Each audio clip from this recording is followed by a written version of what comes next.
Parents gave my startup fund to my sister's fourth wedding because she needs it more. I sued, lost everything, but now she's already divorced again and begging me for forgiveness. Hey Reddit, buckle up because this is going to be a wild ride through decades of family dysfunction, financial betrayal, and the most predictable divorce you've ever heard of. I'm talking about the kind of story that makes you want to throw your phone across the room. Except you can't, because you need to keep reading to see how spectacularly everything implodes. I'm a 35-year-old woman who spent the better part of a decade building something from nothing, only to watch my parents hand my life savings to my sister for her fourth, yes, fourth wedding to another loser who everyone except her could see was trash from a mile away. And now she's divorced again, broke, and suddenly I'm the family hero she needs to rescue her. Spoiler alert, that's not happening. But I'm getting ahead of myself. Let me paint you the full picture of the dysfunction I grew up in, because without context, you might actually think I'm the here. Trust me, by the end of this, you'll understand why I don't lose a second of sleep over what happened to my sister and parents. My sister Victoria, let's call her Vicky because that's what she insists everyone call her, like she's some kind of celebrity, is 3 years older than me. From the moment I could form memories, it was obvious who the favorite was. I'm not talking about subtle preference here. I'm talking about Vicky gets a new car for her 16th birthday while I get a used bike from Craigslist level favoritism. When Vicky wanted to go to an expensive private college for communications, basically a degree in being social, my parents took out a second mortgage, $180,000 over 4 years, and she graduated with a 2.4 GPA and zero job prospects. When I wanted to go to community college to study business and accounting, they told me I should get loans like a normal person because they couldn't afford to help me.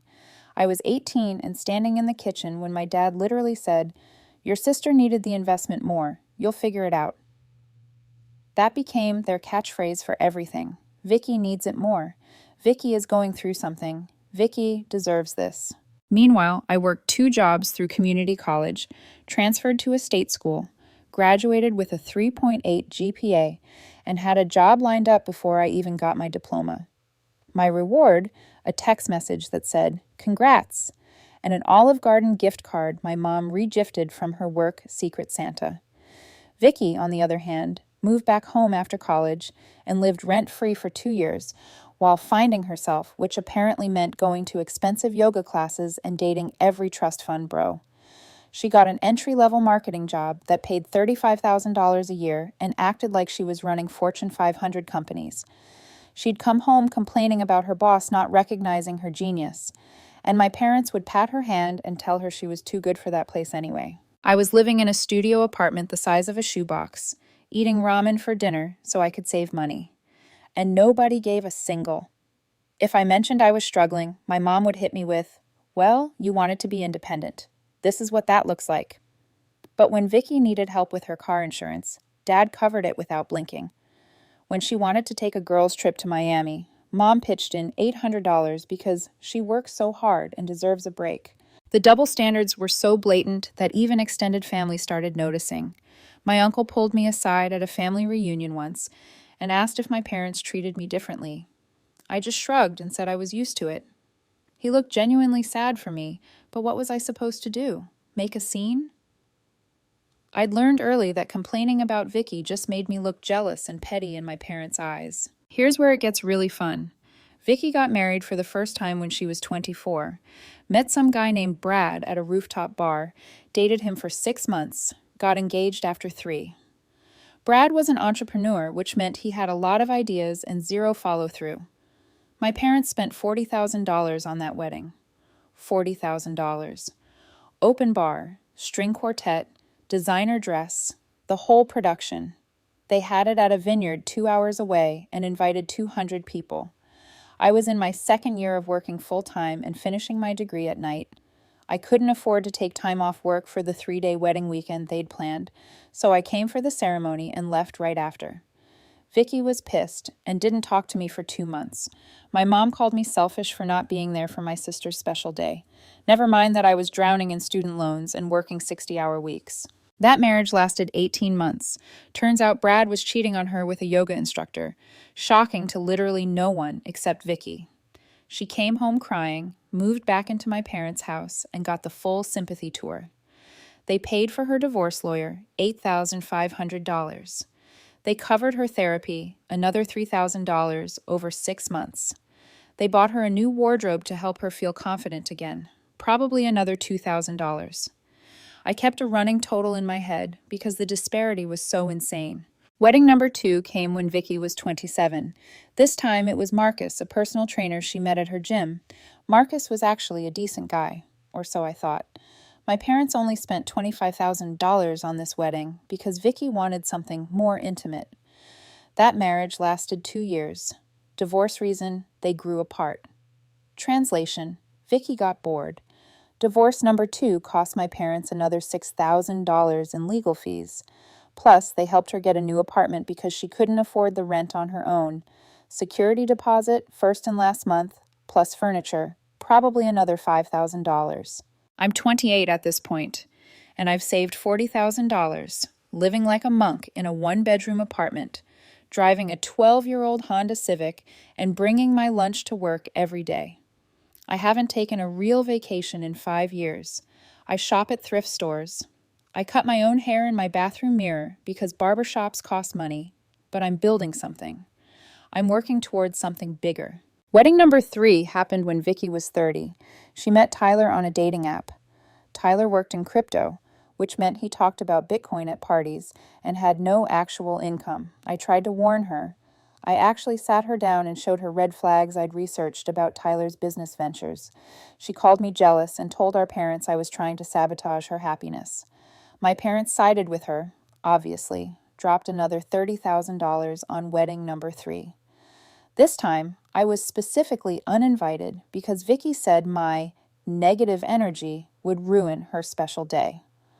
My mom called to tell me and actually said, "Maybe it's better this way. You never seem happy at these events." Anyway, that marriage lasted 15 months before Tyler's crypto investment firm, surprise, turned out to be a scam that cost several people their savings. He fled the state to avoid lawsuits. Vicky filed for divorce, moved back home again, and guess who paid for divorce attorney number 3? At this point, my parents had spent over $100,000 on Vicky's weddings and divorces. I'd received exactly $0 in support for anything. Not business school, not when my car died, not when I had a medical emergency and needed to cover my deductible, nothing ever. While Vicky was on her merry-go-round of marriages and disasters, I was building an actual life. After graduating, I worked in corporate accounting for 5 years, hating every second but learning everything I could about business finance, market analysis, and startup funding. I watched other people build companies and thought, I could do this better. I started freelance consulting on weekends, helping small businesses organize their finances and plan growth strategies. Word spread. I was good at it, really good. Business owners would hire me to come in, audit their operations, and give them a roadmap for profitability. I charged reasonable rates, worked my ass off, and built a reputation for actually delivering results. By age 32, I had saved $85,000 specifically for starting my own consulting firm. Not just freelancing out of my apartment, but a real company with an office, employees, and the infrastructure to take on bigger clients. I'd already secured 2 anchor clients who'd commit to year-long contracts the day I opened my doors. I had a business plan, I had projections, I had everything lined up. I was going to call it Apex Financial Consulting. I'd already registered the LLC. I had a lease ready to sign on a small office space. I had interviewed 3 potential employees. I designed a website, created marketing materials, set up the business bank accounts. This was happening. After years of grinding, after watching my sister piss away money on fantasy weddings while I ate ramen and walked to work to save gas money, I was finally going to have something that was mine. The $85,000 was sitting in a high-yield savings account I'd opened specifically for this purpose. I didn't tell my parents the full amount because I'd learned long ago that any success I had just became a reason for them to ask for money or tell me I should help Vicky out. I kept my cards close to my chest, but I made one critical mistake, one stupid, naive, trusting mistake that would destroy everything. I told my parents I was close to opening my business. I told them I'd saved enough and was planning to launch in 3 months. I even showed them the office space.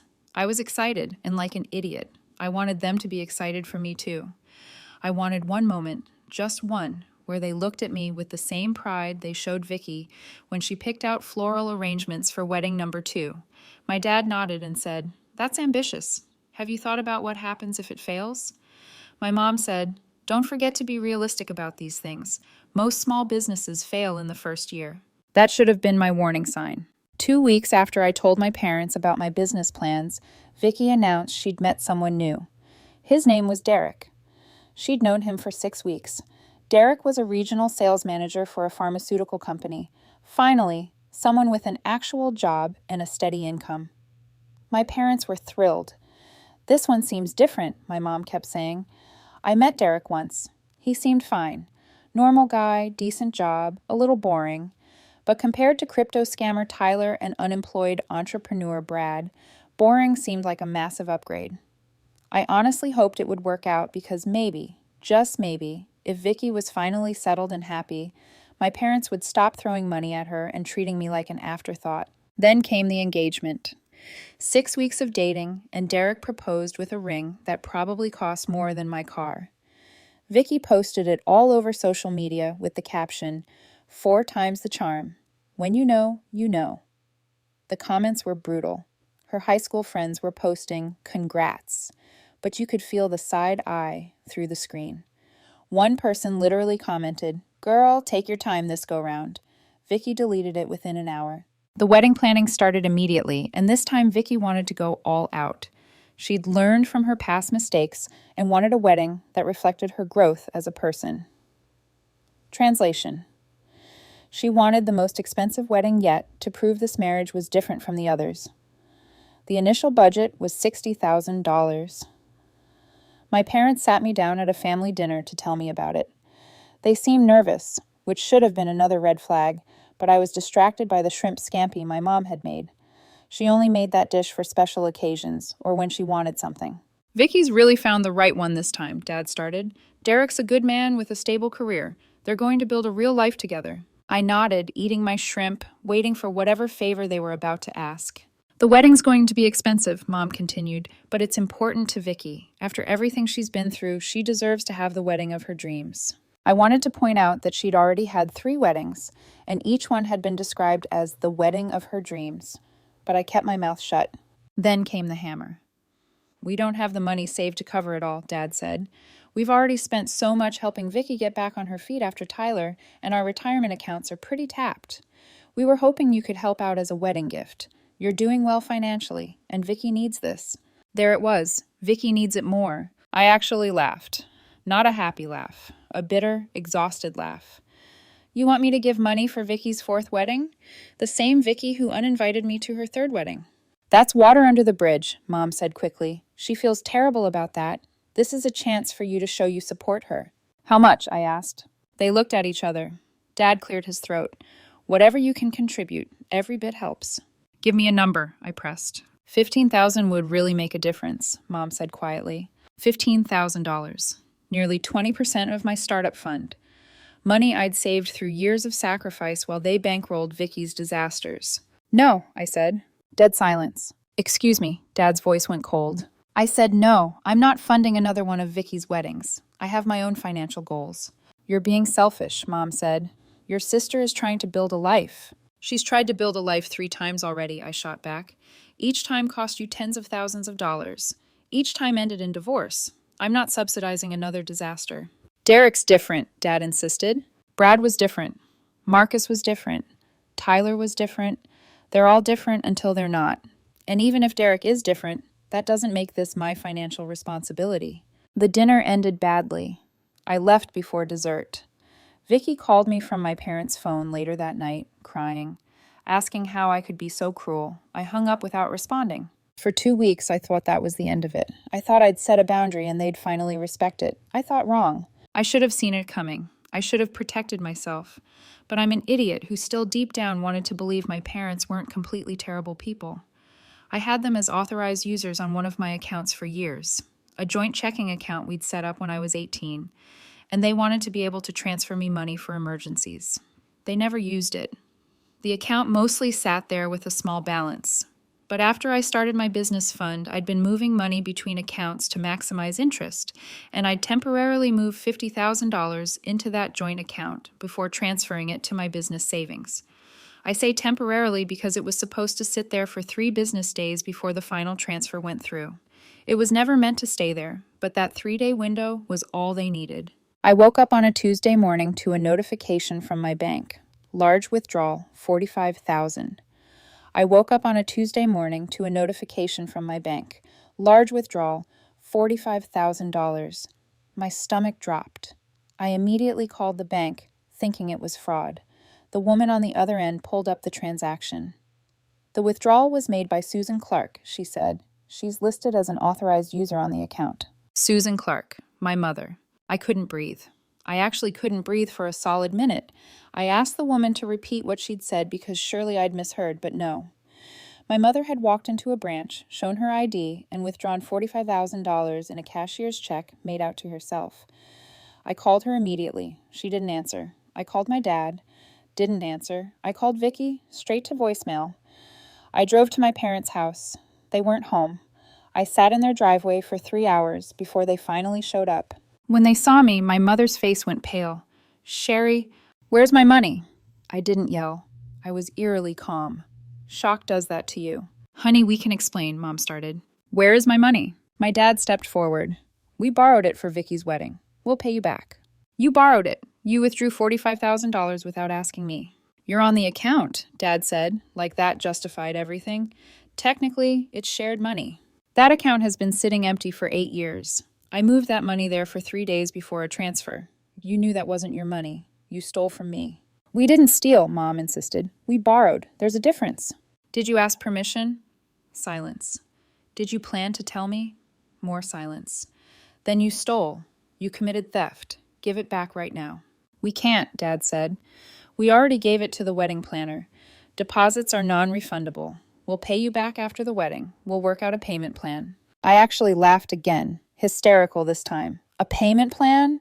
You don't have money for Vicky's wedding, but you're going to have money to pay me back $45,000. How does that math work?" "We'll figure it out," Mom said. "We always do. You'll figure it out with my money. Money I saved. Money I worked for. Money I was going to use to start my business." "The business can wait," Dad said. "Vicky's wedding is in 6 weeks. She needs this money now. You're young. You have time to save again." I stared at him, really looked at him, saw him clearly for the first time in my life. He genuinely believed what he was saying.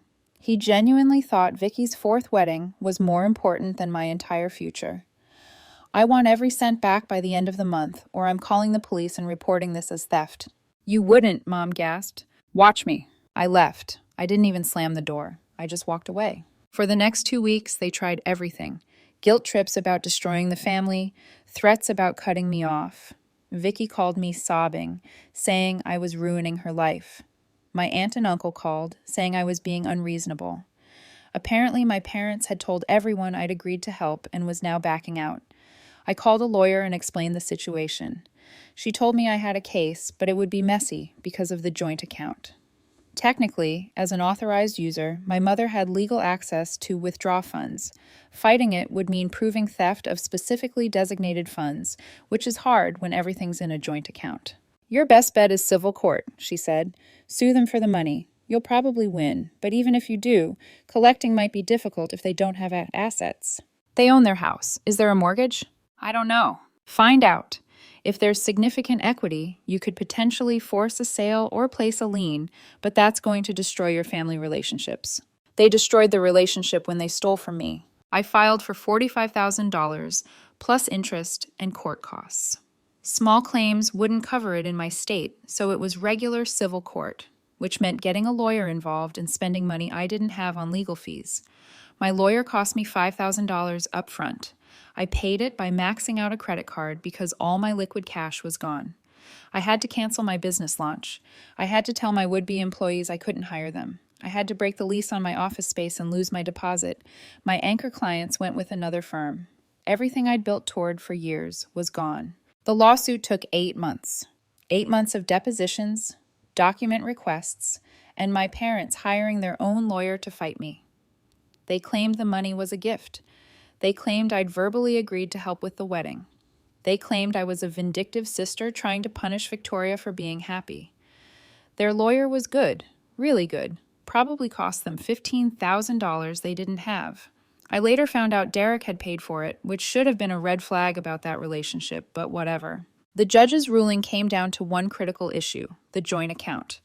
Because my mother was an authorized user with full withdrawal privileges, the court couldn't find criminal theft.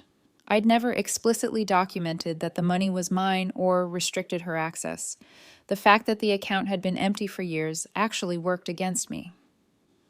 The judge said if I didn't want her accessing it, I should have removed her years ago. I lost everything. The judge did give me a narrow sliver, a civil judgment that my parents owed me the money as a debt, to be repaid with interest over 5 years. But without assets to seize, without wages to garnish, they were retired, living on fixed income. There was no realistic enforcement. They could just not pay me, and there was nothing I could do. Legal fees totaled $12,000. I paid every cent on credit cards. My credit score tanked. The business was dead before it started. I couldn't even afford to keep my apartment. I moved into a studio the size of a broom closet and picked up freelance work to stay afloat. Meanwhile, Vicky's wedding happened right on schedule. She posted pictures all over social media. The venue was beautiful. Her dress was stunning. Chocolate fountain, 12-piece band. My $45,000 had paid for every bit of it. I wasn't invited, obviously. The year after the lawsuit was the hardest of my life. I was 33, buried in debt, and watching my sister live her best life on money stolen from me. I worked 3 freelance consulting gigs at once, barely sleeping, eating garbage, and generally existing in a fog of rage and depression. But here's the thing about rock bottom. You can only go up from there. I doubled down. I took every client I could find. I worked 80-hour weeks. I lived like I was 19 again. Budgeted every dollar, cut every expense, and slowly, painfully, I started digging out. By 34, I'd paid off half my legal debt. I rebuilt my credit enough to rent a better apartment. I even started saving again. Not much, but something. And my reputation in the consulting world was growing. Clients referred other clients. I was the woman who would take midnight calls and fix things no one else could. I met someone. His name's Winston. He's a project manager at a tech company. He knows my whole story. He knows about Vicky, the weddings, the stolen money, the lawsuit, and he loves me anyway. We're not married. Frankly, I'm still traumatized by the concept of weddings, but we're solid. He is steady in the exact way my family never was. Deadlines met, promises kept, no theatrics. I also went full no contact with my family, blocked them on everything, changed my number, moved without telling them my new address, made it very clear to extended family that I wanted 0 updates about Vicky, my parents, or anything related to them. For 2 years, that held. I rebuilt my life. I launched a smaller version of my firm under my LLC, just me, from a home office. Not the dream, but mine. And it was growing. Then about 6 months ago, everything came knocking again. My uncle, the only one who'd sided with me, called sounding exhausted. Derek filed for divorce. Vicky's husband? Yeah, apparently things fell apart pretty quickly after the wedding. Shocking, I deadpanned. What happened? From what I've heard through your mom, Vicky was spending money they didn't have. She was using Derek's credit cards to buy clothes, furniture, trips, maxed out 3 cards in the first year. He tried to get her to budget. She called him controlling. Counseling didn't help. He finally had enough. How much debt? 70 grand, on top of what he already carried. I actually whistled. Jesus. He's wrecked, and your parents can't bail her out this time. They took out a home equity loan to pay their lawyer from your case. They're barely making the payments. They called me for money. Did you give them any? Hell no. I told them they made their bed. Good for you. So what's Vicky doing?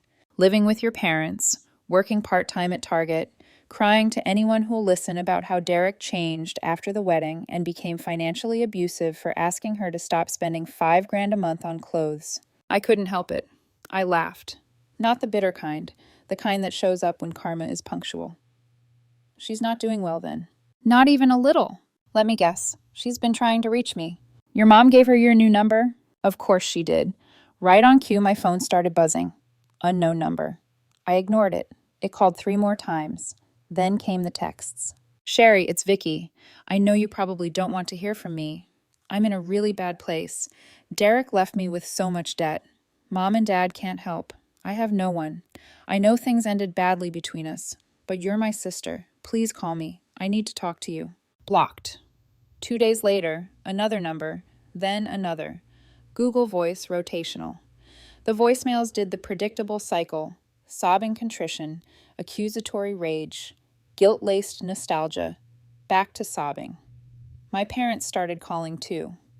I didn't block them immediately. I wanted to hear the latest manipulations. My mom left a message saying Vicky was going through a really hard time and that I needed to put the past behind us and help her. My dad left one insisting Vicky had apologized and wanted to make amends, and that I was being stubborn by refusing to talk. I ignored all of it. It came to a head 3 weeks ago.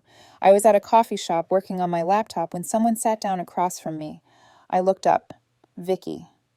She looked rough, older than 35, hair scraped into a messy ponytail, Target vest over a plain tee. Don't make a scene, she said immediately. Just hear me out. I closed my laptop. How did you find me? I've been driving around looking for your car for weeks. I finally saw it in the parking lot. That's called stalking. I'm desperate. Her eyes were red. She'd clearly been crying. Sherry, I'm drowning. The debt is killing me. I can't afford therapy. I can barely afford food. Mom and Dad are broke. I have no one else. Not my problem. I know I messed up. I know the wedding money was supposed to be for your business. I know Mom and Dad took it. I was young and stupid, and I just wanted everything to be perfect. You were 32 when you married Derek. That's not young. That's old enough to know better. I made mistakes. I'm sorry. I'm so sorry. She reached across the table and tried to grab my hand. Please, I need help. I need money to pay off these cards, or I'll have to declare bankruptcy. My credit's destroyed. I can't even rent an apartment without a co-signer. I pulled my hand away. Let me get this straight. You want me, the sister you treated like garbage for 3 decades, to give you money to pay off debt you racked up being irresponsible after you let Mom and Dad steal $45,000 from me to pay for your 4th wedding that lasted less than 3 years. It wasn't my fault Derek changed. It's never your fault, Vicky. Brad cheated, but you ignored every red flag. Marcus left because you grew apart, which means you got bored. Tyler was a criminal, but you called me jealous when I tried to warn you. Derek asked for a budget, and you called it abuse. None of it is ever your fault. It's always something that happened to you. I'm trying to apologize. No, you're trying to get money. Big difference. I stood. I'm not giving you a cent. Not now. Not ever. Figure it out like I had to. Sherry, please. I spent 3 years saving $85,000. Every dollar was sacrifice. You, Mom, and Dad burned it down in 6 weeks so you could have another fantasy wedding. You never apologized. You never even acknowledged it. If Derek were still here and the money flowing, you wouldn't be at this table. She started crying louder. People stared. I walked out. She followed me to my car, begging, promising, bargaining. I got in, locked the doors, and drove away. She stood in the parking lot, small and stunned, as I pulled out. That was 3 weeks ago. The calls kept coming, then tapered. My parents left one voicemail that stuck with me. My mom's voice, brittle. I don't know what happened to you. You used to be such a sweet girl. Now you're cold and heartless. I listened to it 3 times. Rage, sadness, then clarity. I recorded a video, just me, dead on to the camera, under 5 minutes. I sent it to my parents, Vicky, and my uncle to share with anyone who wanted my side. I said, this is the first and last time. I laid it all out. The favoritism, the stolen $45,000, the lawsuit, the debt, the collapse of my business, the years it took to rebuild, the line they crossed when they chose Vicky's 4th wedding over my future. I ended with, family is respect, support, and basic decency. By that definition, you stopped being my family years ago. Do not contact me again. Any attempts will be blocked. Show up at my home or office and I'll file for a restraining order. This chapter is closed. I hit send. Then I blocked 17 new numbers over the next 48 hours. By Monday morning, my uncle called to tell me half the family was now on my side. Apparently, my video had been making quiet rounds. A few cousins, even some of the older relatives, had watched it and admitted they'd seen the same patterns for years. "You just said what everyone else was too scared to," my uncle told me. About time someone called them out. Apparently, my mom tried to spin it, saying my video was cruel and unnecessary, but it didn't land. Too many people remembered the decades of favoritism, the endless rescues for Vicky, the way I was always the afterthought, and even those who didn't like confrontation couldn't deny the math. Over $100,000 spent on Vicky's weddings and divorces. Zero for me. 45,000 stolen outright. My parents stopped calling after that. Maybe it finally sank in that I meant what I said, or maybe they just ran out of new numbers to use. Either way, the silence was deafening and peaceful. Vicky, though, didn't disappear right away. 2 weeks after the video, she tried again. This time, it wasn't a call. It was a letter. Handwritten, messy, tear-stained in places. She wrote about hitting rock bottom, about how she'd finally realized what she'd done, about how family should forgive family, about how I was her only hope. It was 4 pages long, alternating between apologies and pleas for help. I read the first page. Then I folded it neatly, slid it back into the envelope, and tucked it into my filing cabinet labeled Weather Report, the same place I'd kept all the voicemails, texts, screenshots, and court documents. Proof, not for revenge, but for sanity. Winston saw the envelope in my hand when I came back from the mailbox. "You okay?" he asked, standing in the kitchen doorway, sleeves rolled up, dish towel slung over his shoulder. "Yeah," I said, "she's still trying." He gave a slow nod. "You're not tempted to answer?" I looked at him. Not even a little. He smiled, half proud, half sad. "Good." We cooked dinner that night. Pasta, garlic bread, a bottle of red wine we'd been saving. Winston toasted to peace, to boundaries, to finally learning that you can love people and still decide not to let them ruin you. By that weekend, I'd blocked the last of Vicky's new numbers. The quiet that followed was strange at first, like learning how to breathe differently. For the first time since I could remember, there was no chaos, no guilt, no obligation disguised as love. The months that followed were steady, not exciting, not dramatic, just quietly good. My business took off again. I landed 2 new clients from referrals and finally crossed 6 figures in annual revenue. Winston and I started looking at small houses, something with a garden and a spare room I could turn into a proper office. One afternoon, while touring a listing on Meadowcrest Lane, a 2-bedroom with blue shutters and a maple tree in front, the real estate agent looked at me and said, "You've got the look of someone who fought hard to get here." I smiled. "You have no idea." We bought it 2 weeks later. 3686 Meadowcrest Lane, my name on the deed, my business in the home office, my piece finally built brick by brick, not given, not borrowed, and definitely not stolen. The last bit of contact came 4 months later. My mom emailed me from a new address with a subject line that simply said, "We heard you bought a house." I hovered over the message for a minute, staring at the preview text. "You've always been so determined, honey, and we're proud of you. Maybe it's time to move past the hurt." I didn't open it. I didn't need to read the rest. Pride that comes after the damage doesn't count. Love that only arrives when they need something in return isn't love at all. Instead, I went out to the backyard, where Winston was painting the fence white, his hair catching the afternoon light. He looked up and grinned. "You look like someone just deleted an email." "I did," I said, sitting on the porch steps. "Best feeling in the world." He laughed. "Better than when you won that client from Deloitte?" "Way better." He came over, sat beside me, and took my hand. "You did it, Sherry. You finally closed the loop." "Yeah," I said, looking up at the quiet sky above Meadowcrest Lane. "I think I did." That night, I made one final entry in the weather report file. A single printed line, dated and bolded. "No response is the final response." I placed it on top, closed the folder, and slid it into the back of the drawer. I didn't need it anymore, but it felt right to keep it. A record of what it took to reclaim my life. I still get the occasional update from my uncle. Vicky declared bankruptcy a few months later, finally. The house my parents had been clinging to went into foreclosure after they defaulted on their loan. They moved into a small apartment across town. Word is, Mom's trying to join a church group again, though half the congregation already knows her reputation from before. Sometimes when I think about it, I still feel a twinge of sadness.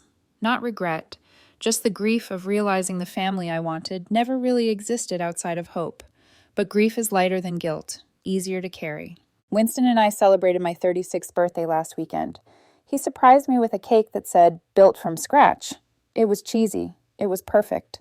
Later that night, while cleaning up, I looked at him and said, "You know what the best part of all this is?" He raised an eyebrow. "That you never have to see another wedding invitation from your sister?" I laughed. "That too. But no. It's knowing that everything in this house, everything in this life, I earned myself. No one can take it, no one can rewrite it, and no one can guilt me for it." He smiled. "You sound free." "I am," I said, "finally. And that's the truth. I'm not the bitter daughter, the family scapegoat, or the villain in their story anymore. I'm the woman who walked away and built her own." So, if you've ever been the one who carried the weight while everyone else got the rewards, the one who said no and got called selfish, the one who set a boundary and got called cruel, take this from me. Keep walking. Let them call you whatever makes them feel better, because someday you'll stand in your own kitchen, at peace, with no noise but the sound of your own quiet joy, and you'll know that was worth everything.